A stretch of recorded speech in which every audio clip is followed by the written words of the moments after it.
Hello दोस्तों, मैं पवन सिंह और आप सभी का मेरे सुरतरंग चैनल पर स्वागत है।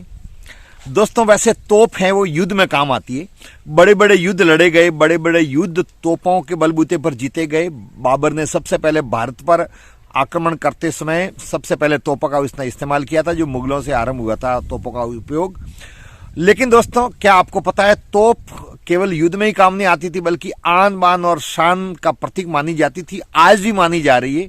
जब भी कोई राष्ट्रीय पर्व होता है, जब भी कोई ऐसा अवसर होता है जहां पर तोपों के द्वारा सलामी दी जाती है, गणतंत्र दिवस पर या स्वाधीनता दिवस पर जब कार्यक्रम होता है, तब तोपों की सलामी दी जाती है। तो दोस्तों, आइए रोचक जानकारी आज मैं आपको उपलब्ध करवाता हूं कि हमारे यहाँ पर तोपों की सलामी का रिवाज कब से शुरू हुआ और राजे महाराजा इन तोपों की सलामी को लेकर के क्यों झगड़ते थे, क्यों इनके अंदर मनमुटाव होता था।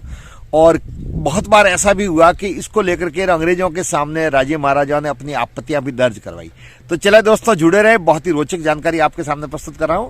दोस्तों, 1858 में रानी विक्टोरिया, जब भारत अंग्रेजों का गुलाम था, उस समय रानी विक्टोरिया ने भारतीय शासकों को अपने व्यक्तिगत और राजनीतिक अवसरों पर तोपों की सलामी देने का आदेश जारी किया। जो सबसे पहले तोपों की सलामी 1858 में रानी विक्टोरिया के आदेश के बाद में आरंभ हुई। दोस्तों, राजपूताने के अंदर मात्र 19 रियासतों को ही तोपों की सलामी का अधिकार था, जिसमें 9 से लगा करके और 21 तोपों की सलामी दी जाती थी। तो आइए दोस्तों, जानते हैं वो जो 19 रियासतें थी जिनको तोपों की सलामी का अधिकार अंग्रेजों ने दे रखा था, वो कौन कौन सी तोपों की सलामी किन किन राज्यों को मिलती थी, वो जानते हैं।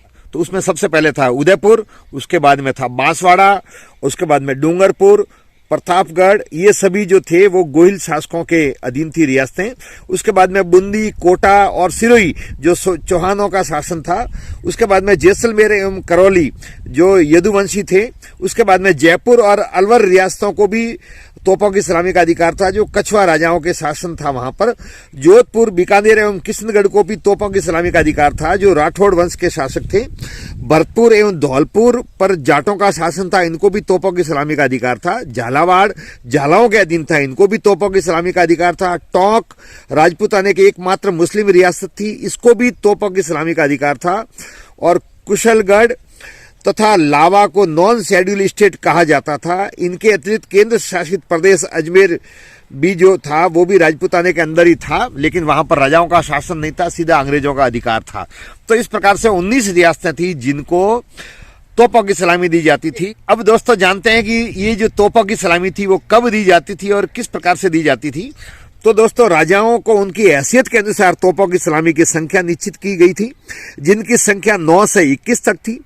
तोपें उस समय दागी जाती थी जब कोई राजा महाराजा वायसराय से भेंट करने आता था, रियासत में शासक अथवा राजकुमार के जन्म अथवा रियासत दरबार के अवसर पर तोपों को सलामी देने का प्रचलन था। अब दोस्तों, पूरे भारत की बात करें तो लगभग 200 रियासतों को तोपों की सलामी दी जाती थी। जो राजपूताने के अंदर जो रियासत थी, उनको जो तोपों की सलामी थी वो मैंने पहले ही बताया, 9 से लगा करके और 21 तोपों की सलामी दी जाती थी। लेकिन यहां पर भी दोस्तों उनकी हैसियत का ध्यान रखते हुए तोपों की सलामी तय की गई थी। अब सिरमौर, जिसको हम मेवाड़ कहते हैं और जिसकी आन बान शान और निराली रही है, अंग्रेजों ने भी उनका सम्मान रखा और वो भी उनको मानते थे। तो मात्र 21 तोपों की सलामी राजपूताने के अंदर मात्र मेवाड़ रियासत को दी जाती थी, बाकी को 17 और 15 तोपों की सलामी दी जाती थी। तो दोस्तों, 21 तोपों की सलामी का अधिकार केवल मेवाड़ की महाराणाओं को ही था। 17 तोपों की सलामी पाने वाले शासकों में बीकानेर के महाराजा, भरतपुर के महाराजा, बूंदी के महाराजा, जयपुर के महाराजा, जोधपुर के महाराजा, करौली के महाराजा, कोटा के महाराव तथा टोंक के नवाब सम्मिलित थे। अलवर के महाराजा, बांसवाड़ा के महारावल, धौलपुर के महाराज राणा, डूंगरपुर के महारावल, जैसलमेर के महारावल, किशनगढ़ के महाराजा, प्रतापगढ़ के महारावल तथा सिरोही के महारावल को मात्र 15 तोपों की सलामी दी जाती थी। झालावाड़ के महाराज राणा को 13 तोपों की सलामी दी जाती थी। तो इस प्रकार से दोस्तों उनकी हैसियत के अनुसार तोपों की सलामी दी जाती थी। ऐसी तोपों की सलामी दी जाती थी, वैसी की वैसी उनके बैठने की व्यवस्था भी जब वायसराय के वहां जाते थे अथवा कोई सम्मेलन होता था, तब उसी अनुसार उनके बैठने की व्यवस्था होती थी। दोस्तों, आप में से बहुत सौ को पता है 1857 में एरनपुरा में छावनी में जो विद्रोह हुआ, जिसमें ठाकुर कुशाल सिंह जी आहुआ के नेतृत्व में विद्रोह किया। उस समय मारवाड़ के महाराजा थे तखत सिंह जी।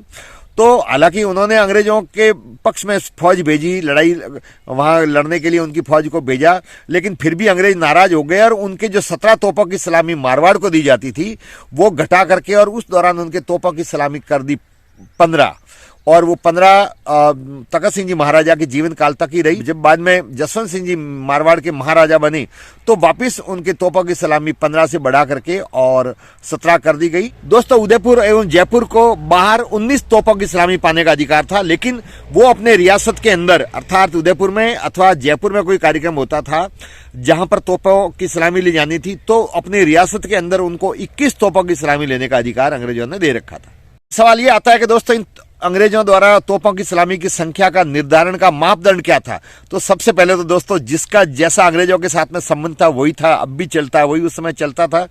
लेकिन फिर भी राजाओं की हैसियत देखी जाती थी कि रियासत कितनी पुरानी है, उसकी जनसंख्या कितनी है, उसका राजस्व कितना है, वो टैक्स कितने देते हैं, साथ ही साथ प्रशासनिक रूप से वो कितने प्रभावी हैं, और उनका अंग्रेजों के साथ में और अंग्रेजों की हुकूमत को कितना सहयोग मिल रहा है, उसके आधार पर तोपों की सलामी तय की जाती थी। अब दोस्तों, ये तोपों की जो संख्या थी वो उस व्यवहार पर, कार्य पर घटती बढ़ती रहती थी। कभी अच्छे संबंध होते थे तो तोपों की संख्या बढ़ा दी जाती थी। जैसे मैंने पहले बताया कि मारवाड़ के महाराजा जसवंत सिंह द्वितीय के समय वापस 17 तोपों की सलामी दी जाने लगी, लेकिन तखत सिंह जी के समय जब विद्रोह हुआ था 1857 में, तो अंग्रेजों ने उनकी तोपों की सलामी की संख्या जो घटा करके और 15 कर दी थी, तो वो घटती बढ़ती रहती थी।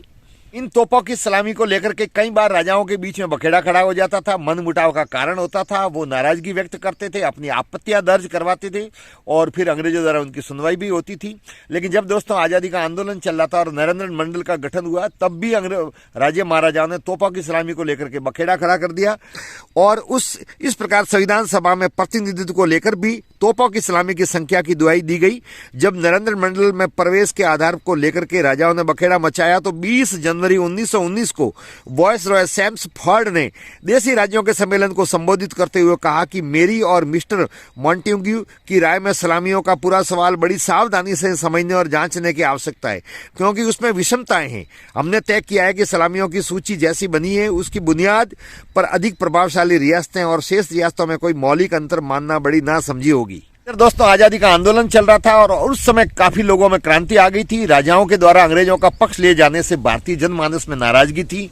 साथ ही साथ वो अंग्रेजों के खातेदारी में ही अपना समय ज्यादा व्यतीत करते थे। जब भी कोई वॉइस रॉय आता था तो भारत के राजे महाराजा और हमारे जो राजपुताने के राजे महाराजा थे उनके अंदर होड़ लग जाती थी कि कौन सबसे ज्यादा खातेदारी करे, और इस दिखावे के कारण से जनता का पैसा था उसका दुरुपयोग होता था।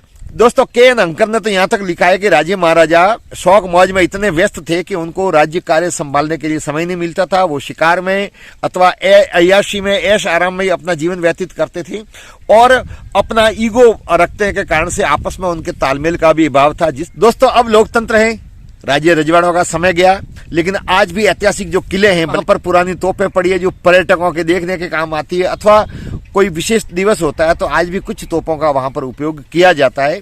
लेकिन ये जो तोपें आप देख रहे हैं, ये जो तोपें आप देख रहे हैं जोधपुर के दुर्ग पर पड़ी है, ये तोपें हमें इतिहास बताती है, उस पुराने इतिहास के गौरवशाली। इनमें से बहुत सारी तोपों के अलग अलग नाम हैं। बहुत सारी ऐसी तोपें हैं विभिन्न दुर्गों पर जिनको मुगलों के साथ में युद्ध के दौरान जीत करके यहाँ लाए गए थे, जिनको विजय के प्रतीक के तौर पर रखी गई है, और बहुत सौ के पीछे इतिहास जुड़ा हुआ है। तो दोस्तों, तोपों से जुड़ी हुई सलामियों की ये रोचक जानकारी आपको कैसी लगी? वीडियो को लाइक करें, शेयर करें, कमेंट्स करें, और यदि चैनल को अब तक सब्सक्राइब नहीं किया हो तो कृपया चैनल को सब्सक्राइब करें। वीडियो देखने के लिए आप सबका बहुत बहुत धन्यवाद। जय हिंद।